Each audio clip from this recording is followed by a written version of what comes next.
ভারত সফরে পুতিন, রুশ প্রেসিডেন্টকে একগুচ্ছ উপহার প্রধানমন্ত্রী নরেন্দ্র মোদীর। পুতিনকে প্রধানমন্ত্রী নরেন্দ্র মোদীর উপহারের তালিকায় বাংলার রূপোর চায়ের সেট। মুর্শিদাবাদে তৈরি রূপোর চায়ের সেট বাংলার শিল্পকলা ও সংস্কৃতির প্রতীক।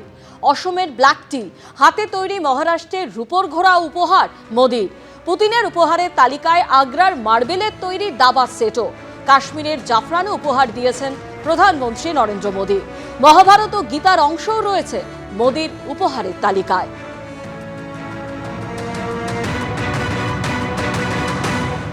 এসআইআর এর পর খসড়া তালিকায় পশ্চিমবঙ্গে বাদ পড়তে পারে 55 লক্ষেরও বেশি ভোটার।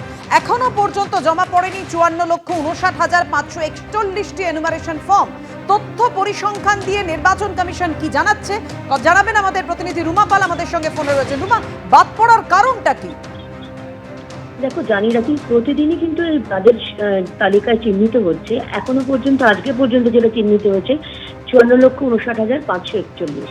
সেটাই হচ্ছে যেটা হচ্ছে মৃত ভোটার রয়েছে 23,71,239। স্থানান্তরিত ভোটারের মধ্যে রয়েছে 19,08,233। ডুপ্লিকেট ভোটার রয়েছে 1,26,329। আনট্রেসেবল, যাদের নিখোঁজ আর কি পাওয়া যাচ্ছে না, 10,15,122। এবং অন্যান্যরাও রয়েছে যেন 38,618। এবং প্রত্যেক দিনই কিন্তু এই হিসেব আসছে। সেক্ষেত্রে দেখা যাচ্ছে প্রায় 55 লক্ষের যে নাম সেটা ভোটার তালিকা থেকে বাদের হিসেবে চিহ্নিত হয়েছে। এখনো কিন্তু কয়েকটা দিন বাকি রয়েছে, এই সংখ্যা আরো বাড়বে এমনটাই কিন্তু কমিশন সূত্রে খবর। ধন্যবাদ রুমা।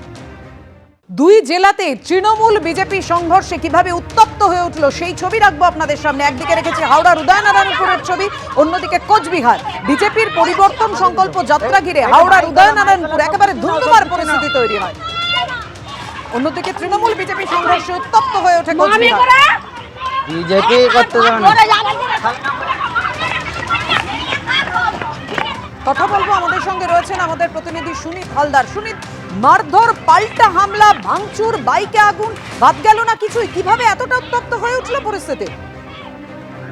দেখো, যেটা জানা যাচ্ছে যে আজ বিকেল 5টা নাগাদ ঘটনাটা ঘটে উদয়নারায়ণপুরে কানপুর গ্রাম পঞ্চায়েত এলাকার মানপুরা গ্রামে।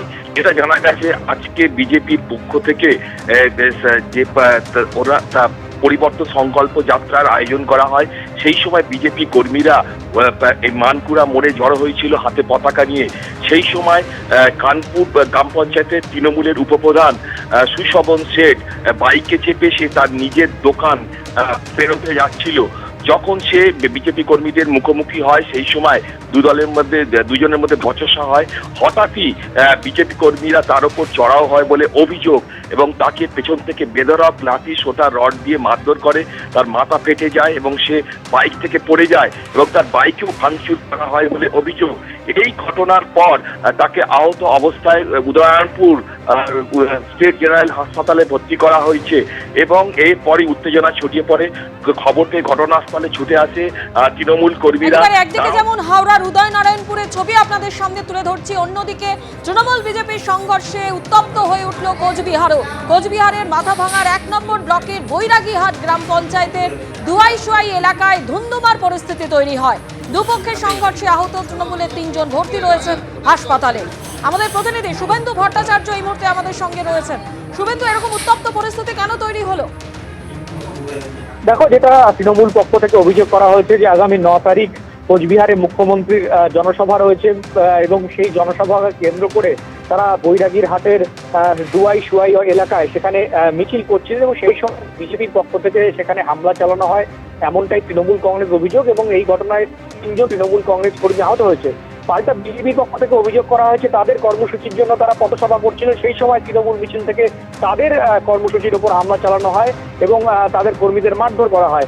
এই ঘটনায় কিন্তু এখনো পর্যন্ত যেটা জানা যাচ্ছে 2 জন বিজেপি কর্মীকে মাথাভাঙা থানার পুলিশ আটক করেছে এবং এই ঘটনার শোনার পর স্থানীয় বিধায়ক বিজেপির বরেন বর্মন তিনি যখন মাথাভাঙা থানায় যান সেই সময় কিন্তু মাথাভাঙা থানার সামনেই তাকে তৃণমূলের বিক্ষোভের মুখে পড়তে হয় এবং এই 2 ঘটনাকে কেন্দ্র করে কিন্তু ব্যাপক উত্তেজনা ছড়ায়। যদিও পাল্টা অভিযোগকে কেন্দ্র করে এখনো পর্যন্ত এলাকা কিন্তু উত্তপ্ত রয়েছে। ধন্যবাদ শুভেন্দু, ধন্যবাদ।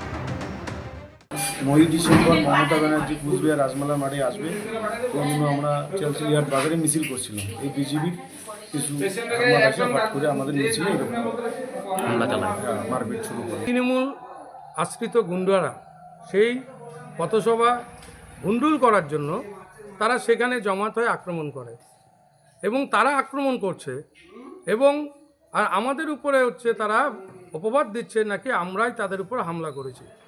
এটা তৃণমূলের গোষ্ঠীদ্বন্দ্ব। বিজেপি কোথাও কাউকে তৃণমূলকে আক্রমণ করে না। পথসভার থেকে শুরু করে কোনো কিছু বন্ধ করতে পারবে না। আগামী দিনে তৃণমূল যত আক্রমণ করবে তত আমাদের কর্মসূচি আরও আমরা করব।